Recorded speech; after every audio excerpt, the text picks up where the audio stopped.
Hi everyone, this is Sheila Beckham with Idle Hour Glass Art.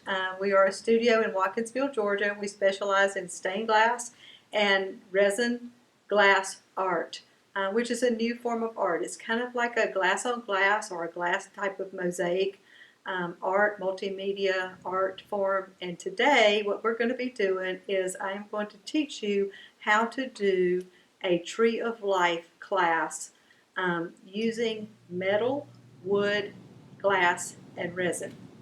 So we're going to go ahead and get started. Basically, this will take you about 3 days to do. Not 3 8-hour days. The first day might take you about an hour or so. The second day, 2 to 3 hours. And the third day, maybe 30 minutes to an hour to complete. It's a drying time process. That's why it takes 3 days. So we're going to go ahead and get started. And we're going to start with this Tree of Life. This is a metal Tree of Life in a wood frame with a rope that I purchased from a local home goods store. And the first thing we're going to do is we're going to take this metal out of the frame and sand it and prep it and get it ready for the resin and the glass. So the very first thing I'm going to do is I'm going to use my handy dandy small Phillips head screwdriver. I'm going to take the stickers off the back of the piece because I'm going to paint this. So that's why I'm taking these stickers off. So it will be painted. So figure out of the way. And I'm going to take these out, these tiny little screws. This piece, the frame on this is MDF. And MDF does not do well if it gets really, really wet. So if this is a piece that you want to put outside on your covered porch or something like that, I would not put it outside where it would get directly wet. But if it's going to be in a damp location like a covered porch, you might want to put some polyurethane or some spar varnish, which is like a polyurethane that's for outside. It's actually a marine finish. On your wood frame to protect the MDF since it doesn't really like moisture very well. So you could certainly do that. I do not do that on mine, and I just let people know that this needs to be protected and in a covered location. So now I have it out, and one of the things I want to do is I want to look at my frame. I want to make sure that there are no like raw splintery pieces of wood around my frame. This one actually looks really good. There I am in the frame. Ha ha. Then you can sand that off if needed. But mine is in great shape, so I don't have to do that. Okay, I'm going to walk over here. Behind me is we are a stained glass class, as I said before, a studio. So I said that before. So I am going to walk over here and use my glass cutting area to sand this because that will capture the sanding dust. Just trying to rough this up. You want to kind of rough it up. Sometimes there are globs of texture on here that you kind of want to get off.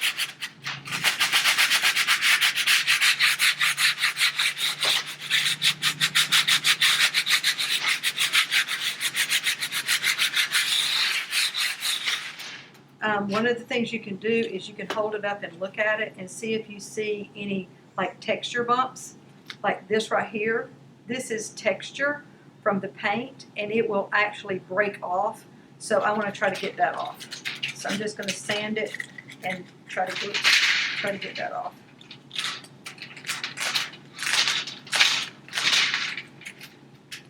If it doesn't come off, then it's just going to stay. It becomes part of the tree.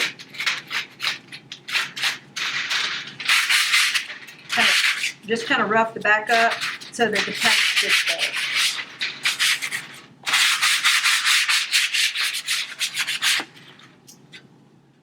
There you go. Then I take it and I wash it really well and make sure it is dry, completely dry. Once you have it washed and it's completely dry, then the next thing I do is I spray paint it. And I spray paint the back and the front. The reason I spray paint the back is that this is going to be adhered to a piece of clear glass, and you will be able to see the back of your tree through the glass. So make sure you paint the front and the back. I usually paint mine black. The reason for that is when you hang something like this in the window, no matter what color you paint that tree, when it is backlit, it is going to look black. But I have painted them brown, I have painted them green, I have painted them turquoise, gold, copper, you name it. I have painted them those colors, silver. I've done a winter tree with a silver snow on it, and the tree was silver. It was absolutely gorgeous. That's your call. So mine will be painted black. Our next step in the process is to clean our glass substrate. This is a 16.5-inch round piece of 1/8 inch thick glass that I use as the substrate for my mosaic. And so I'm going to clean this. You can clean it with any glass cleaner. You can clean it with alcohol, whatever you have on hand to clean it. You want to make sure it is good and clean, because when you put resin on it, any dust, fingerprints, oily smudges, any of that will show through your resin. The resin will actually accentuate it, make it worse. Clean the front and the back. Doesn't matter which side is the front, which side is the back. This clear glass makes no difference.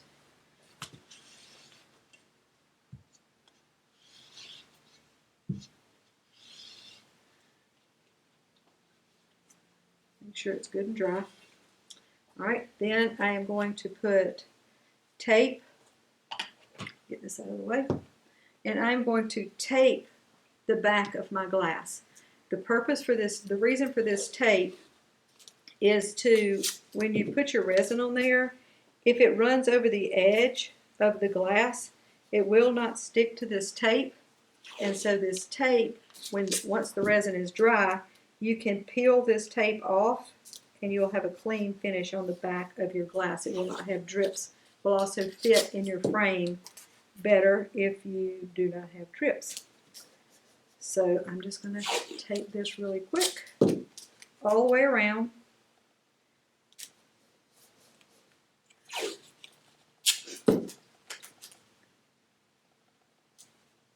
While I'm taping, I'll try to talk a little bit about me and how I got started on this venture. Several years ago, well, let me back up. As a child, I've always had an interest in glass and the texture of glass and light. That has always been very, very interesting to me. And that interest started as a child, as a little girl, growing up in a country church. I'm old enough that, children went to church with mom and daddy. They didn't have children's church. It was a little country church, so you went and you sat in the pew with mom and dad, and you had to behave yourself. So I learned how to entertain myself at church so that I wouldn't get, my legs squeezed or whatever in church because I was talking too much. So I learned to watch the light coming through the windows. And it was stained glass windows in our church. And the light would come through and it would dance across the floor because of the texture in the stained glass and the color. It looked like it was dancing, and there was a tree outside and the sun was coming through the tree. Then it really looked like it was moving. And I also learned that when the light from the stained glass reached the knot of the preacher's tie, church was over. It was time to go home. I could go home and play, do what I wanted to do, and talk when I wanted to talk. So that's how it all started. That was the beginning.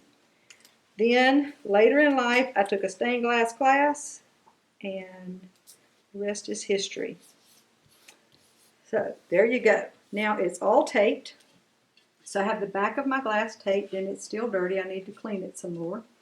Now, I learned this the hard way. I taped it just like this. Everything was great. I set it on here. I put my tree on here. I poured my resin on it. And when I went to get my tree and take this tape off, every place there's one of these little flags, I had a puddle of resin. And I had to work and work and work and work and work to get it off. So I learned the hard way Now I'm telling you this tip, you want to cut this tape off. So you want to take it and trim your tape off all the way around your tree. And you can do this now. Whoops, it's sticking to my fingers. You can either do it now or you can do it after you secure your tree to your glass. So basically, I'm just taking a knife and trimming it, as you can see. And it's sticking to me. And the plastic. So I probably won't trim it all the way around, just to save time. There's no point in you being bored watching me cut tape. Alright, so we're going to pretend that it's cut all the way around it, so I have to have none of these little flags. So I'm going to lay it down here, and we're going to secure our tree to the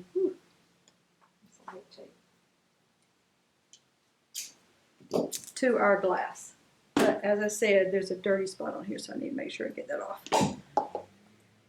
This is the side that will actually have the glass on it, so I'm going to make sure it's really clean. The other side is the back, and you can clean it again after you finish. But this side right here, when you put the resin on it, whatever's there is there. So make sure it is good and clean. All right, there we go. Okay. So now I'm going to take this tree and I'm going to put it on my glass. To do that, on the back of my tree, I'm going to flip it over, and you can use any clear silicone. I use Lexel, and the reason I use Lexel is, number one, it dries clear. Number two, it's waterproof. And number three, I use it in these small containers because I have arthritis, and those big squeeze gun things, I can't squeeze them. It hurts my hand to squeeze them, so I can get this in these small tubes. So that's why I use this. It's in no way a promotion. You use what you have. If you have the other kind and you're comfortable using it, go ahead. But you do want something that dries clear. So I'm going to take this and I'm going to put it all the way around my frame, and then I'm going to put it up on my trunk and through my limbs. Each place where there is a thick spot, like right here, this is a thicker piece. This is thin. I'm not going to put it there. And this is one of those times where less is more. You're trying to stick it down to your glass, but if you put too much on here, it's going to seep out. And when it seeps out, you've got to clean that off, which is not hard, but it's just time consuming. So why just go ahead and avoid the problem. So I'm going to put this Lexel on here, and this is not want to come out real good, but we're going to get it going. There we go. All the way around. Thin layer, doesn't have to be thick. And somebody's going to ask, can I go over the screw holes where the screws were? Yes, you can. It doesn't matter.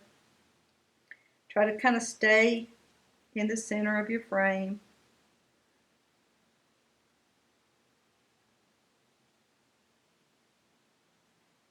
This is another one of those quiet times.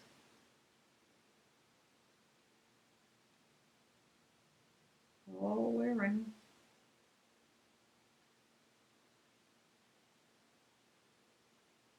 Alright, then where I have this trunk, I'm going to put like some zigzags, some strips, whatever.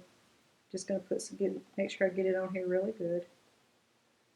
I'm going to come up here where it's thick and stop. And come up here where it's thick and stop. I cut this little thing at an angle, which makes it a little easier to stop. You can just kind of swoop it like that, and it'll cut it off and you don't have strings all over the place. This is one of those things you learn how to do. The first time you do it and you have stuff seeping out all over the place, you realize, oh, I didn't need that much. That was a waste. And I'll just put some spots where the metal is wider.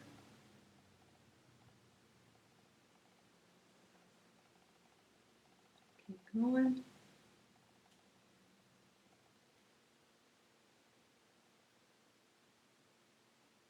I had some ladies do this, and one lady thought she was really supposed to put a lot of this stuff on here.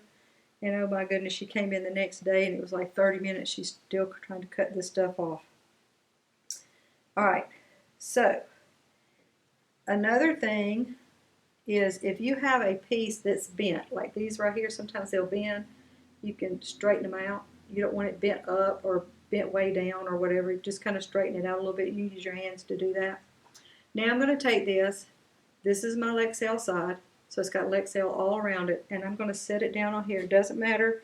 You just want to put the edge of the tree against the edge of the glass, just like that, and press it down. Like that. Then I take something, I'm going to use this.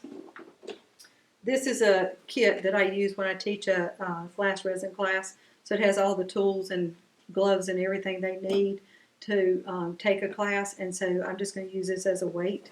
And so I set this on here, and that just kind of presses everything down and makes sure everything is level and flat, that the tree and the metal are all secured down to the glass. Now, Lexel needs to dry 12 hours. So what I do is I do this and I let it sit overnight. You can let it sit all day, whatever you need to do. But it needs to sit a minimum of 12 hours to be nice and secure and tight. And it's 72 hours to be fully cured. You can go ahead and use it and put your glass and your resin and things on it, but you do need to wait a minimum of 12 hours. So now we're going to move on to our next step.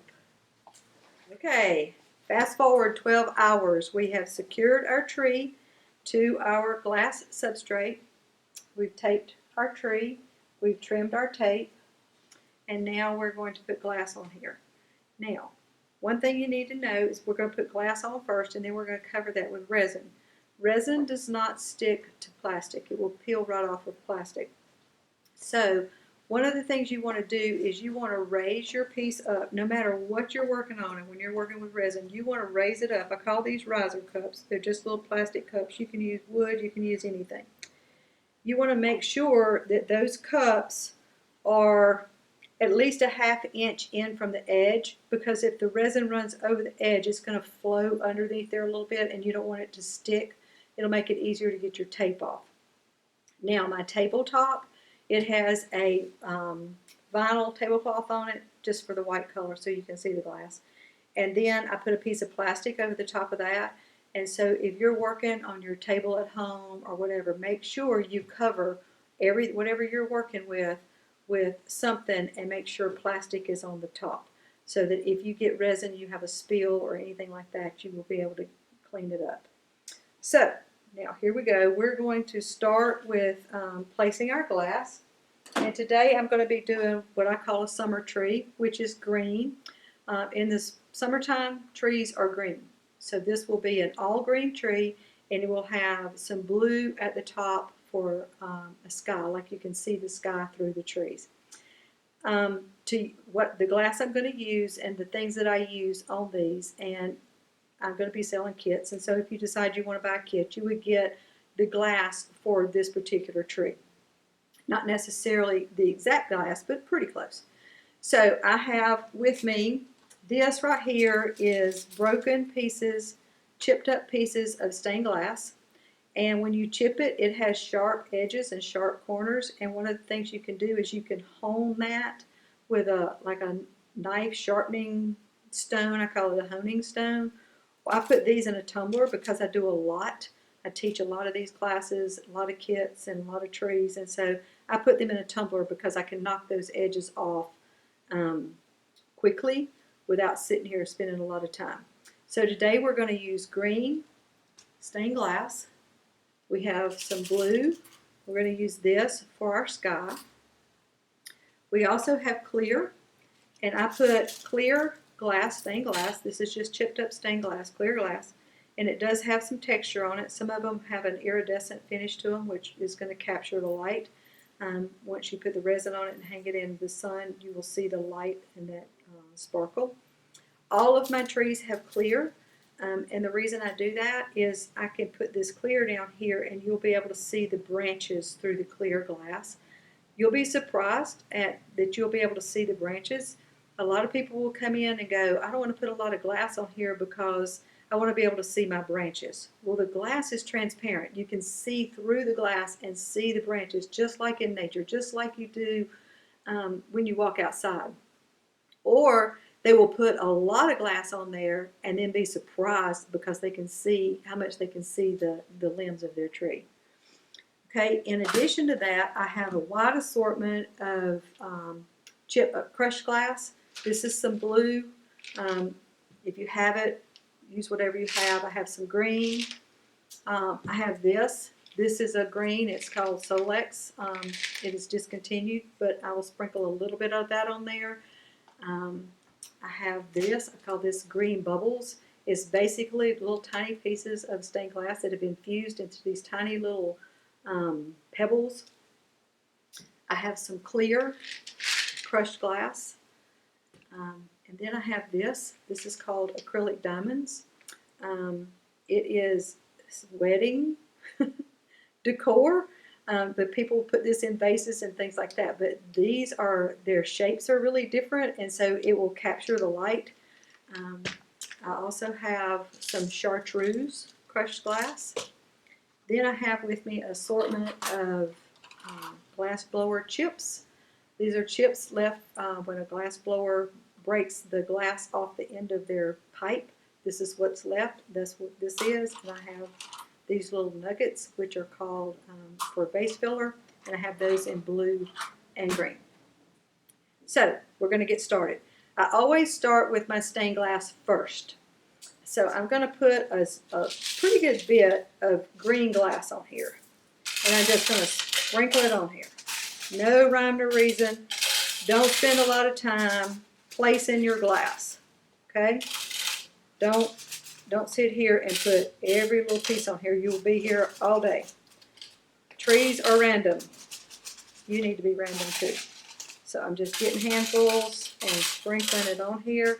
If there's a piece I don't like, I'll pull it off. Like when I'm doing a fall tree, these would be pretty, but not in my summer tree. So I'm just pulling these off. They're kind of green. They got a little yellow in them, and I don't like that. There's one with some blue. Okay. Just kind of get a good, even mix all the way around.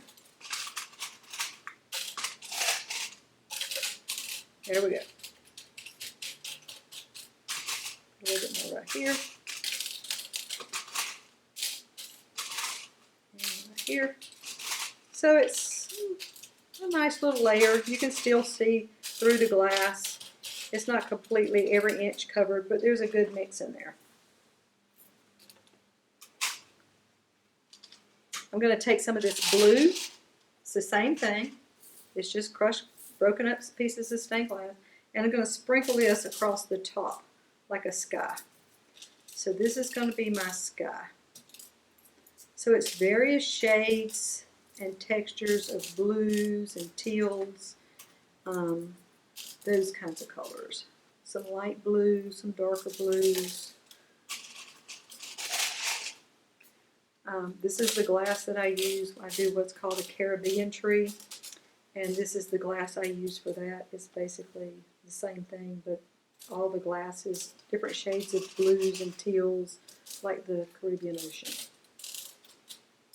Okay, now let's put just a little bit more on here. Make sure we got a good layer. I'm going to take a few pieces of this blue and kind of sprinkle them down into the top a little bit. Not much, just a little bit. Now, when you're putting your glass on here, this edge right here, you want to make sure that this edge does not have glass on it. So you want to kind of keep it pushed back from that edge, because that's going to be under your frame. So you want to make sure it fits back into your frame really well. All right. Now we're going to put a little bit of clear on here. Just going to sprinkle some clear, catch the light, put it over the blue and the green. This is just light catcher. That's all this is.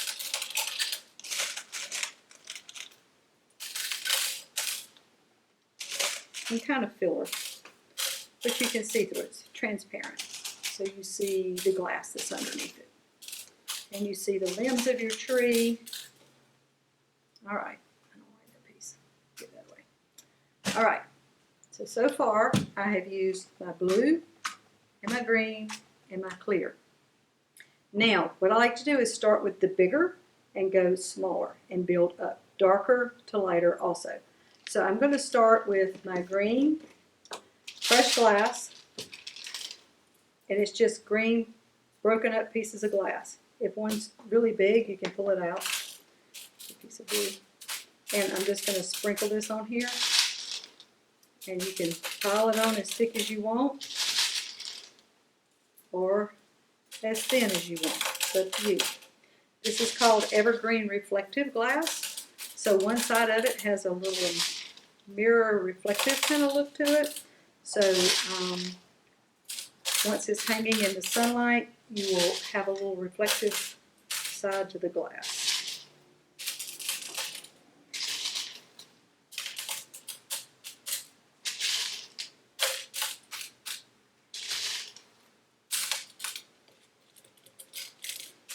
All right, now I'm going to take some of this green that's down here in this open space and move it up to my tree, because in the summertime, trees are not losing their leaves. If this was a fall tree, I might have some leaves falling down right there, but this is a summer tree, so I don't have that.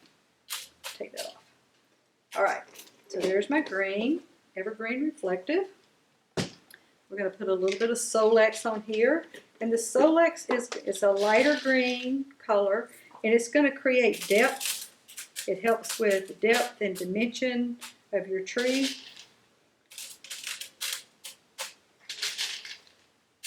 When you look at a tree, you see dark green and light green colors. So this is kind of your light green color. And you got your stained glass pieces up underneath there that are your base. All right. That's good. No rhyme, no reason. Don't sit here and try to place every piece. You'll be here all day. All right, let's put a little bit of clear on here.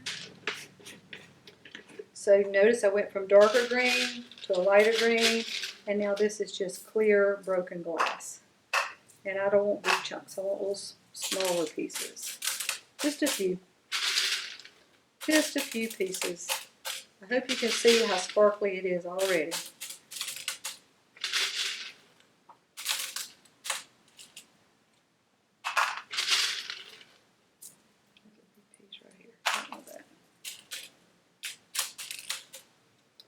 Okay, I'm going to save my clear right here for just a minute. And we're going to put some blue up here. This is called Pacific Blue. And I'm going to put a little bit of blue around the top where my sky is. Just a little bit. Not much. Just a few sprinkles up in here. Just to give it some color so it looks more like sky. Oops, missed the jar.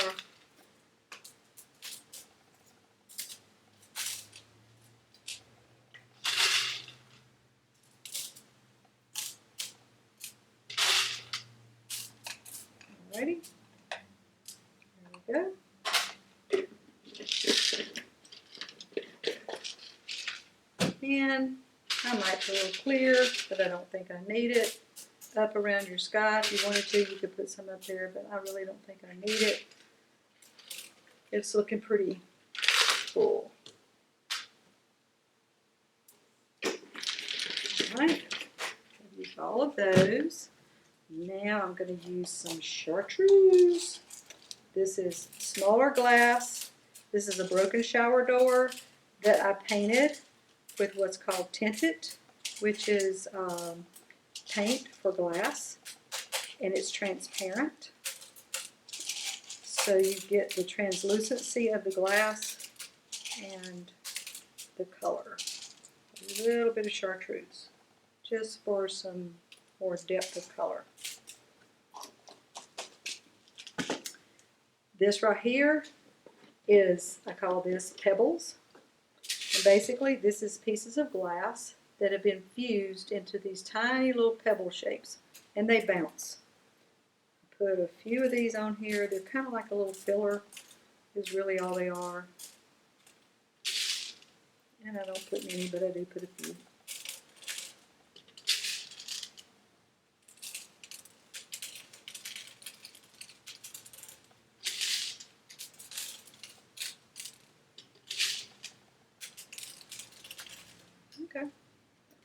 there we go.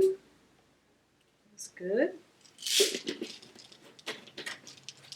So we've used all of that. All right, now this right here is just an assortment of the glass chips and nuggets, okay? The nuggets, I have some lighter green, I have some darker green, and I have some of these that are kind of painted. And when I put anything like this on here, I try to do odd numbers. That's just me. I just like to do things in odd numbers because I'm odd. So I will put like maybe 3 of these darker green ones on here. I try to put them where they're not in a line. I don't want them like straight across from each other. You want it to kind of look random. I'll put some of these painted pieces on here as well. The painted pieces really are kind of cool over the top of like a branch or something. So let's see, I want that there. Let's put this one right here. Let's move this one down up here. There we go. These are clear, so they're going to really kind of, they actually have a little bit of color to them. They're kind of a seafoam color, but they will capture the light of and create some depth and dimension. So I have 3 of each of those on there. I had several over here that I had pulled out. Okay, now this, I'm going to put some of these chips on here. This is chips from the glass blower, like I talked about earlier. And I want to kind of nestle those down in here. Nestle them, not nuzzle them. That's not even a word, is it? Don't know about that. Anyway, moving on.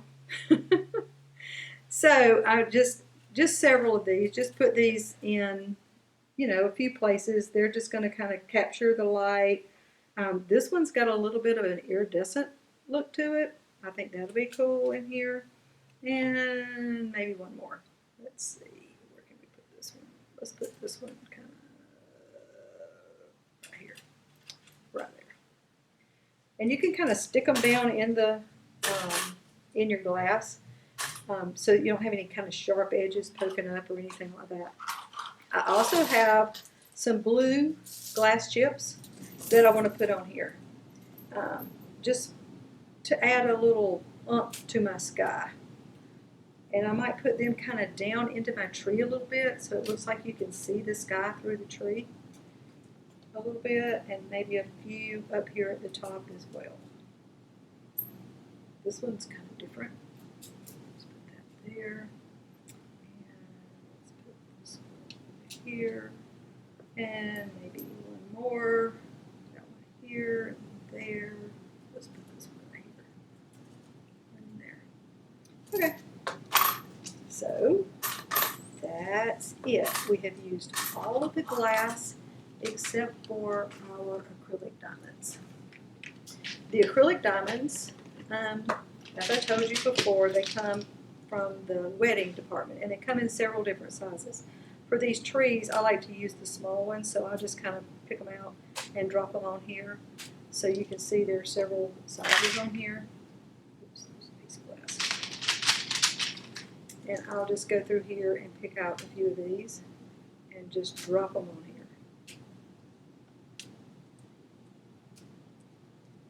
As many as you want. Once the resin's on here, these look like water. Looks like water droplets on your tree. So, let's see. I think that's probably pretty good. I can step back and take a look at it. See if I see a place that looks a little skimpy. I think that looks good.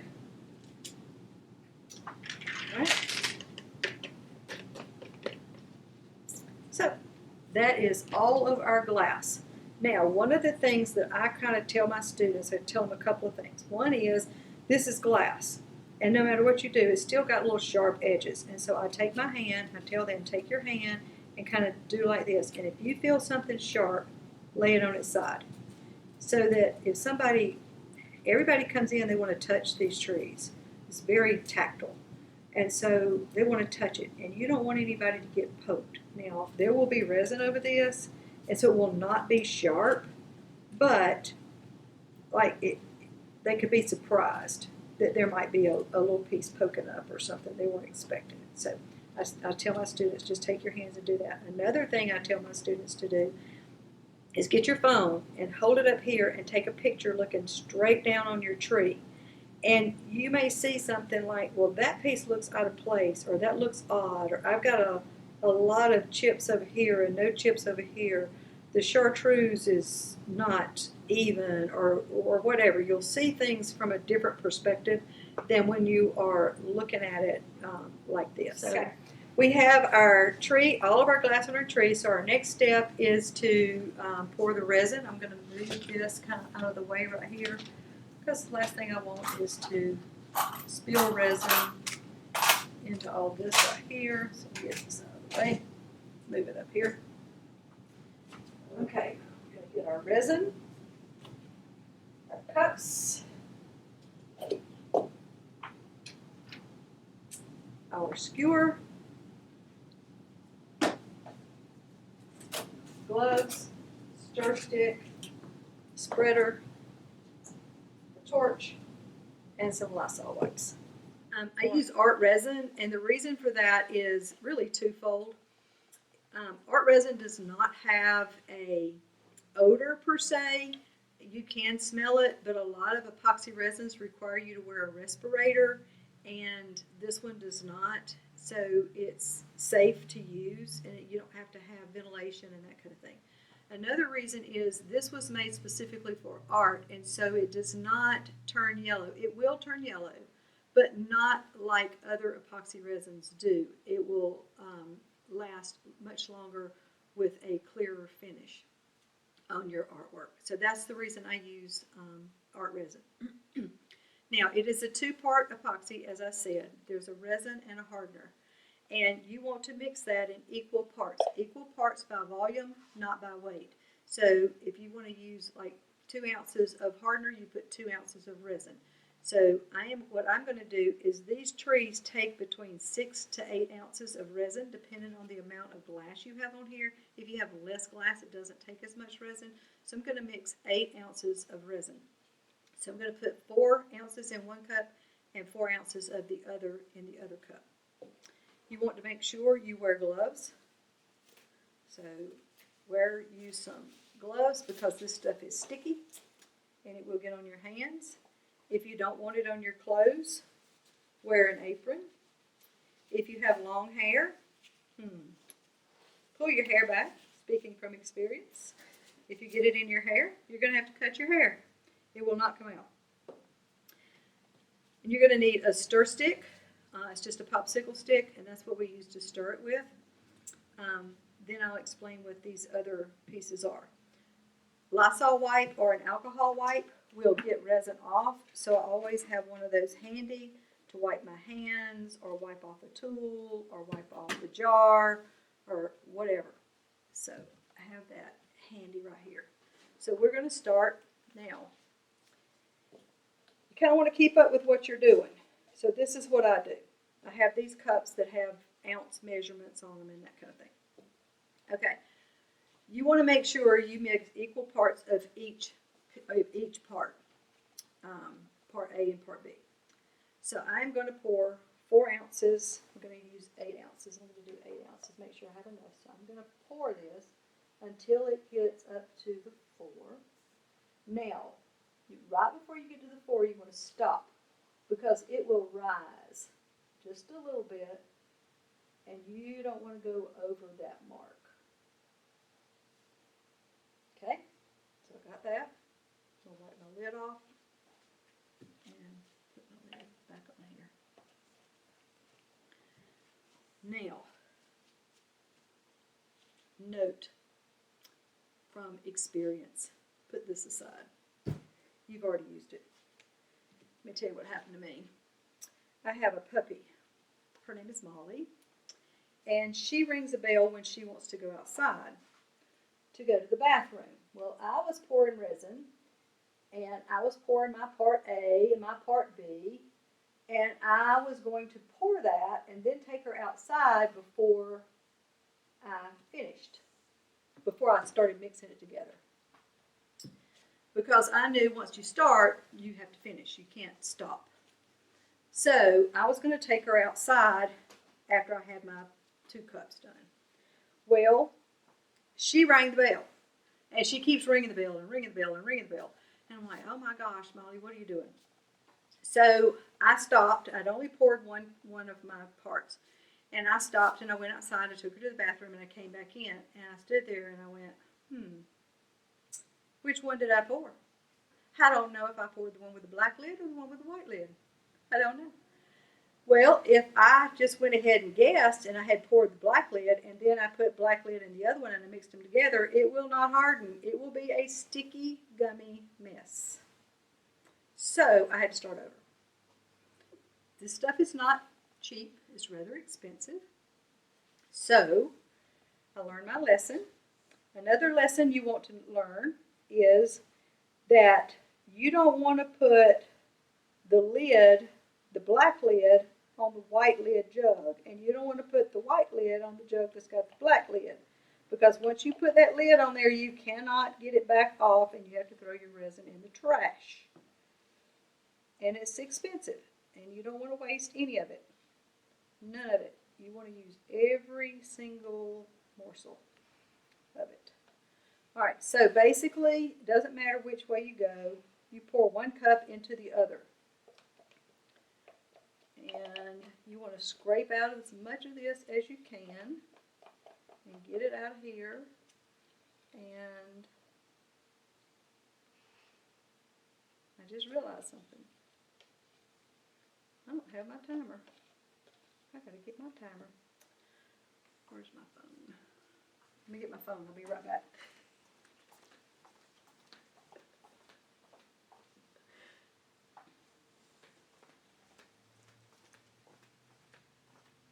I'm back. I have my phone. I have my timer. Okay, so now I poured part A into part B, or the other way around, the hardener into the resin. And so you want to stir for 3 minutes, okay? And so I am going to stir this for 3 minutes minimum. Hey Siri, set timer for 3 minutes.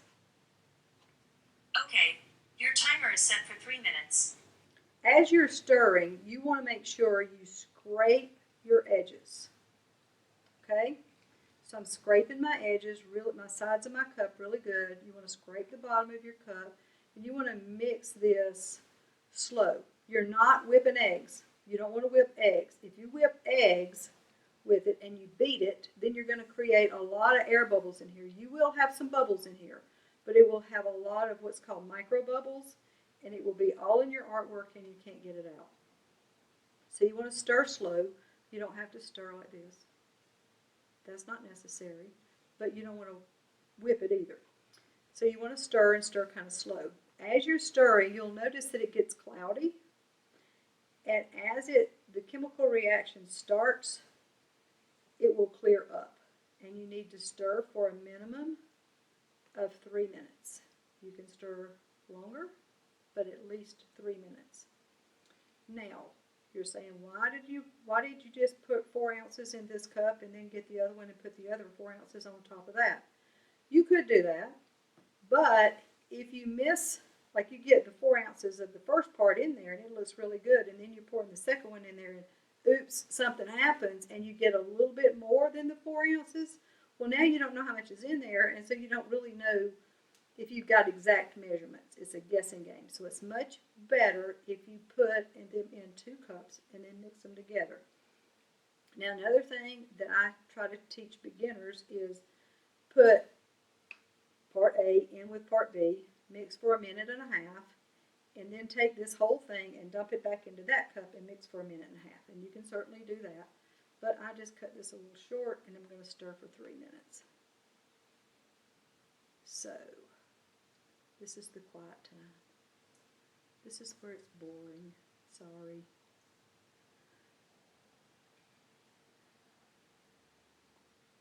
And I already have a drip on my plastic over here. So if you were working on your dining room table would now have resin on it. And it's hard to get off of wood. So, cover it with plastic.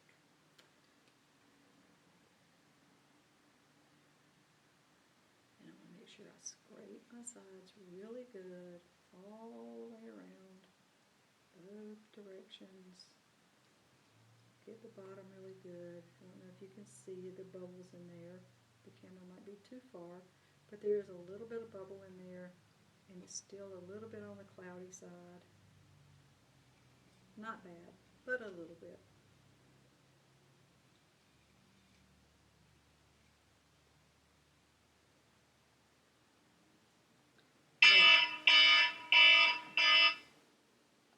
Okay, let's set this over here out of the way. All right, so now I've got my resin is mixed, and it is ready to drizzle onto my piece. All right, so here we go. What you want to do is you want to drizzle this on here. You want to be methodical about it. You don't want to put some here and then skip over here, and put some here and then skip up here. You want to make sure it's very methodical and that you have a process, because you want to cover all of your glass. If you have some glass that does not have resin on it, when you pick it up the next day, the glass is going to fall off. So I always kind of, on this, I just pick me a place and I just kind of start, and you just kind of want to drizzle it on here. Whoops, sorry. That was the alarm telling me it's time to give my puppy her treat, but she is with my sister, so my sister is taking care of that. So sorry about that. All right, so here we go. We're going to drizzle the resin on here. You don't want to like get a blob and blob it on like that. That's what you don't want to do. It is going to run out. The resin is self-leveling, and it's like water. It's a little thicker than water, but it's kind of like water. So it's going to find its own level, and it's going to seep down in between the layers of glass that we have on this tree. And this is what holds the glass to the glass substrate, holds it all together. This is what keeps everything together. And it's clear. And so when you put it over the top of some of this glass, if the glass has kind of an etched texture, it makes the glass look white, wet, like it's got water on it. And so it creates even more sparkle and shine and depth. When you do this, over here where the resin's not, it looks a little dingy, but when I put this resin on it, it deepens that color. You can really, really, really see the color of the glass.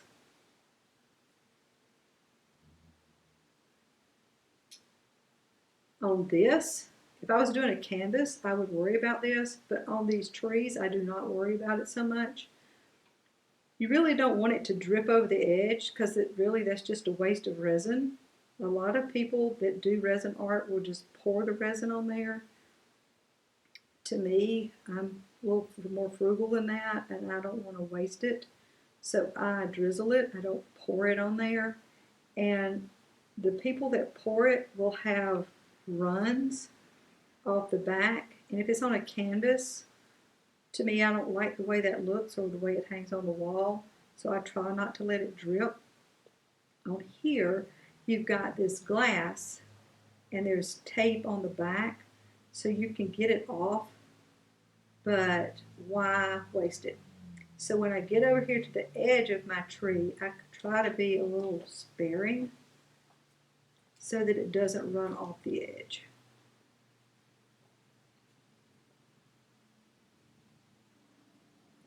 And I don't know if you can see down here where I have put it down here around this trunk. It runs out from under the glass, and we will take that and spread it around on the tree, or on the bare part down there where the trunk of the tree is. So you really don't have to drizzle any down there. When I'm doing these, another thing I do is I always put the resin on my glass first, and then I put the resin on my canvas or glass or wood, or where glass is not on my piece, I resin that last. So this takes a minute. With art resin, you have about 45 minutes. of working time with the resin before it starts setting up and becomes hard to work with. It gets really thick and it's hard to work with on a piece like this. Now, some people like for it to set up because they're making three-dimensional pieces, so they want it to have a little bit of firmness to it, not be so wiry. So, kind of be quiet. Try to hold my mouth the right way so it all goes on here right, and not talk too much where I skip a spot and my glass falls off. And my customer would not be happy. And neither would I.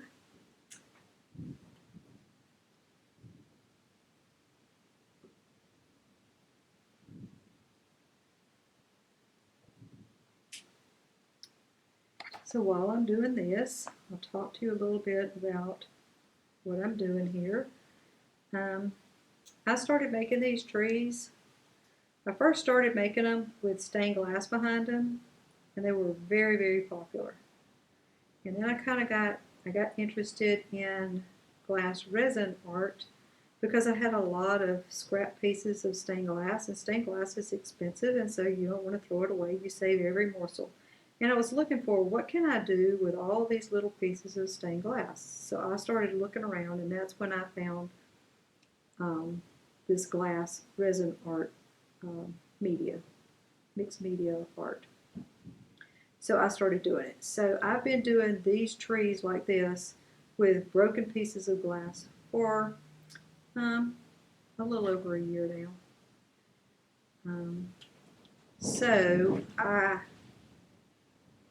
We have a storm brewing outside, a major storm brewing outside, some big time wind. I hope the power stays on. Anyway, sorry, I'm thinking about what I'm doing. I have to keep talking. And I'm also watching outside. So anyway, I've been doing them about a year now, as I said, like 4 times now. So I was in the basement of my home, and I moved into this studio, and I started teaching classes. And this is one of the classes that people were asking for. They wanted to learn how to do this, and they wanted to do it for themselves. So I started teaching this class, and I've been teaching this class, taught several now, several people how to do this art form. Well, I was posting it on social media, their results and how each one is different, and everybody's take on it is, they take it and make it their own. They take the idea and make it their own piece. And so I have friends, of course, on social media that don't live close by. And so they were saying, oh my gosh, I would love to take this class, but I live too far away, I live too far away, I live too far away. So someone said, why don't you do an online class? Well, I'd already been thinking about doing online classes prior to this, and so this kind of became the kick to let's do an online class and let's do this one first. So that's the purpose of this video. And then I have some friends who, of course, do this art form. And I have others who do not do this art form, so they don't have the supplies. So I am going to sell kits, which would come with the supplies needed to make a tree. And you would get the tree and the resin. And that little flashy light, that was like, you get the tree and the resin and the glass and the supplies that you need to complete the project. I'm also going, and it would include this video tutorial. Then I'm also going to do just the videos. So if you wanted to go and buy your own supplies, you could buy your own supplies and then just have the video to learn how to do it, to learn how to make this. This is very unique. To my knowledge, there's no one else making trees like this. I am the only one.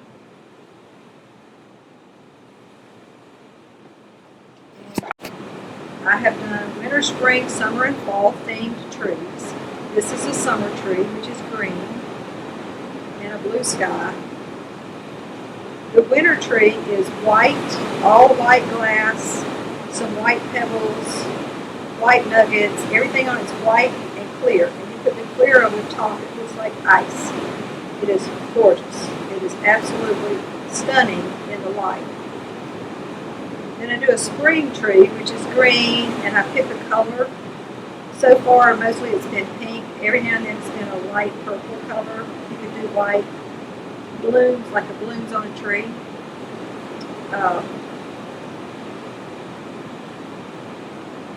That's the spring tree. This is the summer tree, and then the fall tree has fall colors. Well, I was teaching my very first class like this, and there was a lady in the class, and they have a beach house that they were redoing. And so she wanted a Caribbean tree.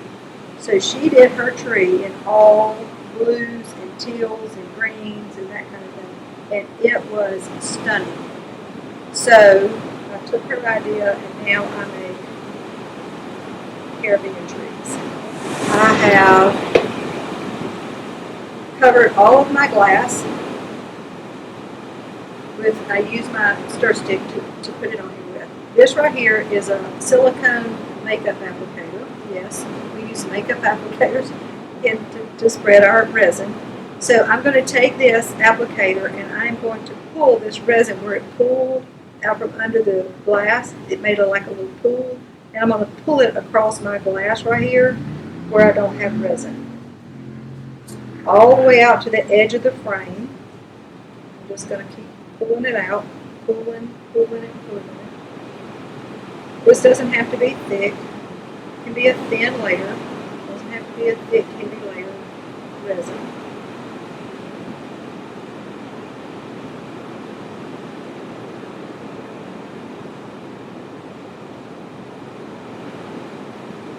So anyway, what I was saying is I'm going to sell the kits.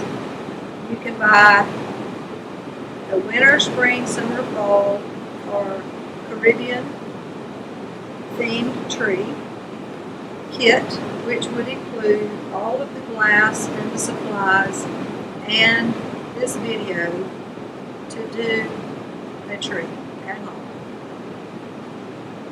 And I'm also going to sell just the video for those people who want to do, they already have the glass and things, so they don't need all the supplies.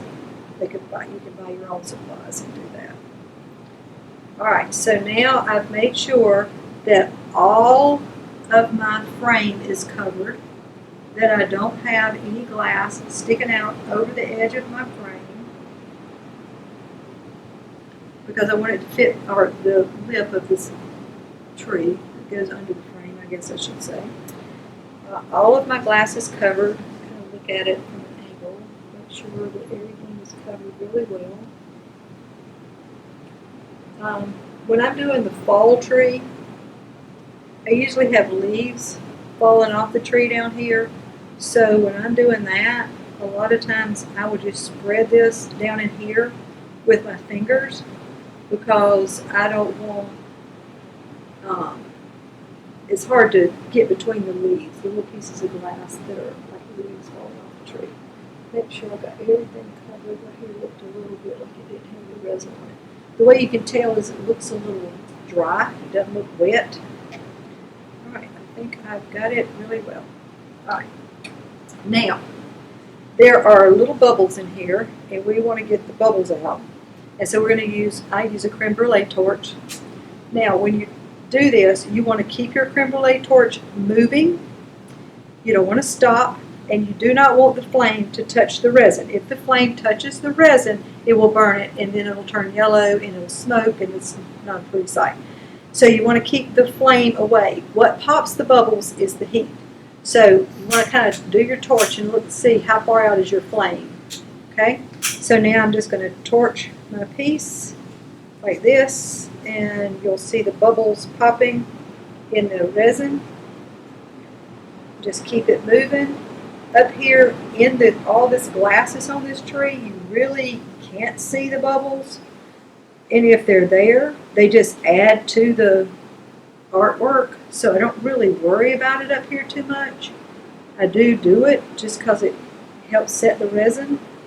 But down in here is where I really kind of want to make sure I get things popped. Down here where there's no glass, where it's clear. And we're popping, popping, popping, popping. Just keep it moving. And one thing you can do is you can do this. You don't want to do it too long. Let it rest. Let it sit, rest, and come back and do it again if needed. All right, I have a skewer here, so another thing you want to do is you want to look and see, do I have any dust? Do I have any debris, hair? If you have long hair, pull it back. You don't want resin in your hair. Make sure you got any debris off. I don't see any. Yep, there's a piece of dust right there. So I'm going to get that off. All right, I think we're good. I need to spread this out a little bit. Right here looks a little uneven. Right here. Okay, there we go. And then I'm going to torch this again because I moved it around.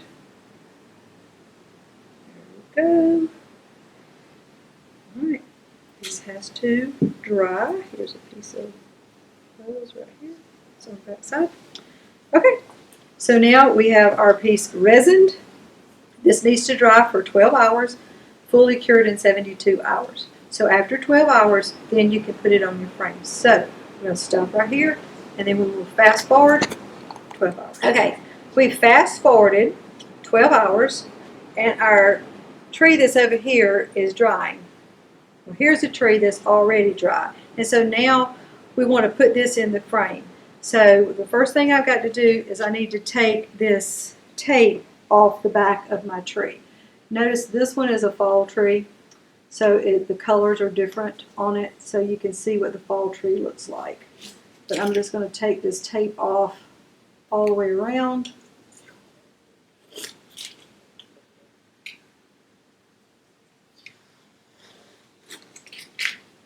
We've taken the tape off the back of our tree. This one, as I said earlier, is a fall tree. So now we're ready to put it in our frame.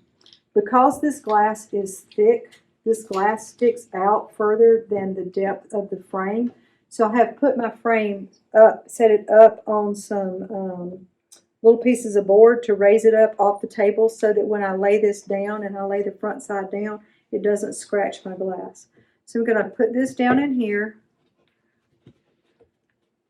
And you want to make sure your tree is lined up. You don't want your tree to be sideways. So where you took those screws out, you can use those holes as guides as to where you need the center of your tree to center it. So this would be how my tree would be in here. You don't want to kind of have it leaning sideways. Now I'm going to set my frame on these risers. And I'm going to use glazing points. And glazing points are these little pointy things that are used to hold glass or mirrors into a frame. And I use these, and this just helps to secure it. You can use anything. I'm using a long screwdriver. You can use a paint scraper. You can use anything flat to push these into the wood. This is magnetic. Now, when you're sliding these glazing points into your frame, you can see on the back of the frame there are these tiny little holes, and that's where staples or brads are. So you don't want to put that glazing point in there because it'll hit that staple or brad and it won't go all the way in. So you're just going to kind of adjust it. And I put 4 of these in here, and I just kind of space them around. I don't necessarily try to get them exactly across from each other at 4 exact points or anything like that. I just try to get 4 of them in here, spread around my frame. And this is just a little added security to keep your piece safe and secure so that it doesn't fall out of the frame.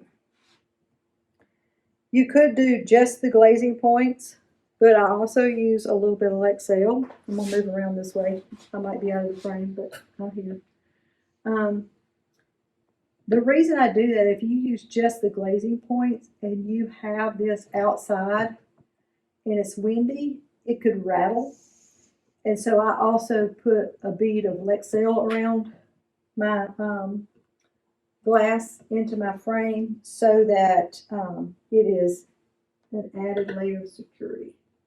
And it doesn't rattle or anything like that. Whoops. Sometimes they're hard to push in. Just keep pushing.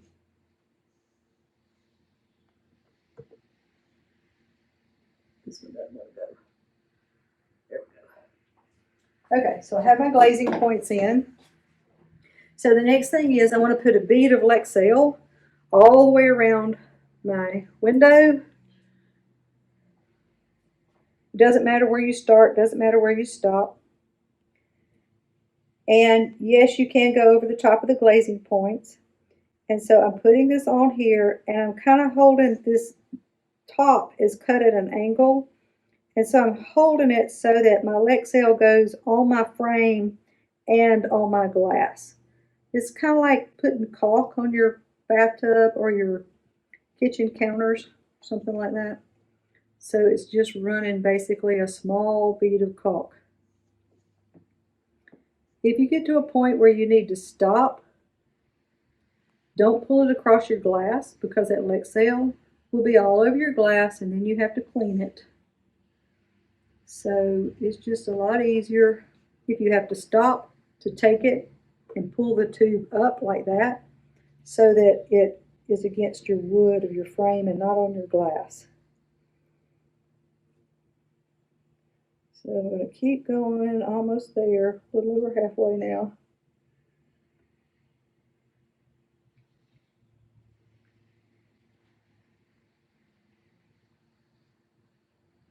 Got to hold my mouth just right to get this on here smooth.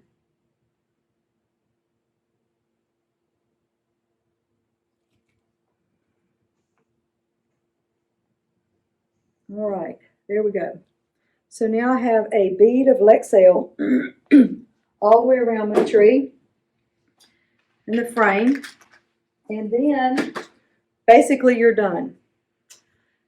I was doing these trees with stained glass to start with. And I sold one and I had, when you're selling online, one of the major things is customer service is what it's all about. And I sold a tree and she gave me not a 5-star review, a 4-star review. And her comment was, I can see the glue on the back. And I thought, she's right. That's not really pretty. That's not attractive. What can I do to make it look a little more professional? And it's kind of got a rustic flair to the tree. So I started using this rope. It's just rope that I can buy at a hardware store. And I take this rope and I put it on here right where that bead of Lexel is. So it just gives a finish to the back of the frame. Now, trick. I'm all about, let's avoid cleanup. I'm not a cleanup kind of girl. So anything I can do to make cleanup easier and faster, I do. So I'm going to get me several pieces of tape right here. Just to make it faster. If you put your tape in the middle and you want it to roll like this, you don't want this rope to get on this Lexel and then pull across like that because it'll pull that Lexel across your glass and then you got to clean it. So I try to keep my rope in the middle of my picture. I put my rope up against the Lexel and the frame and I tape it down with painter's tape to hold it in place. Remember, Lexel takes 12 hours to dry, 72 hours to cure. So I leave this on here, this tape on here just like this, overnight pretty much, 12 hours.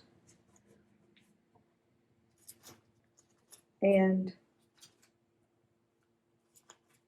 this just holds it in place and keeps it from moving and making a mess on my glass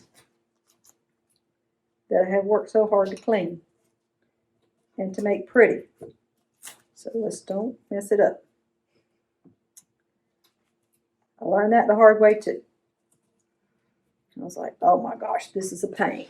Well, I figured out how to do it. So it wasn't a pain anymore. Teaching y'all all my little tricks. I'm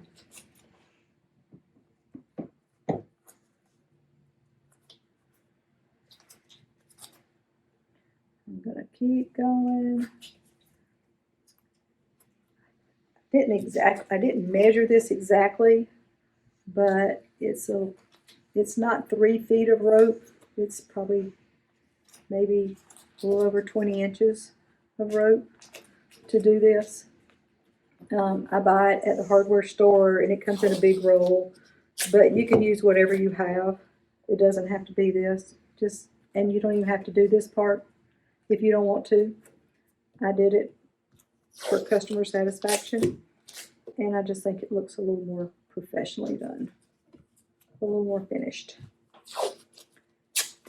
and the glue showing.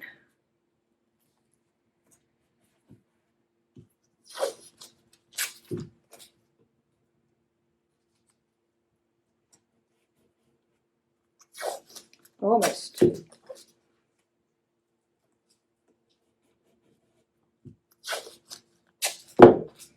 Almost there.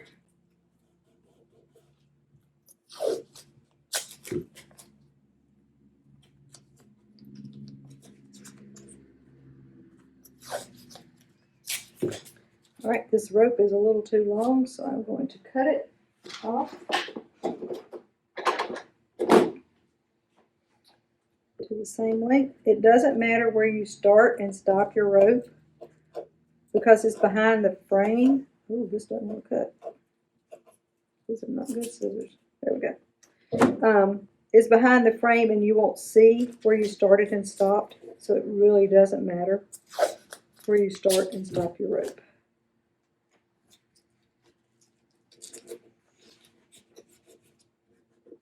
There you go. It is secure. You can hold it up. It's not the prettiest of pictures because it's got tape behind it, but there you go.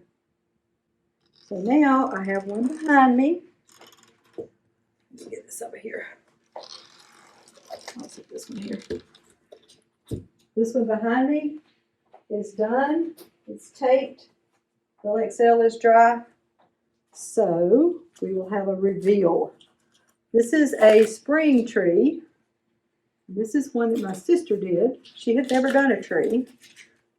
We've been working together. She's been living with me and working here for almost 3 years now. And she had never done one of these. So I said, well, it's time to learn. So she did this one. And we're going to have the reveal of what it looks like.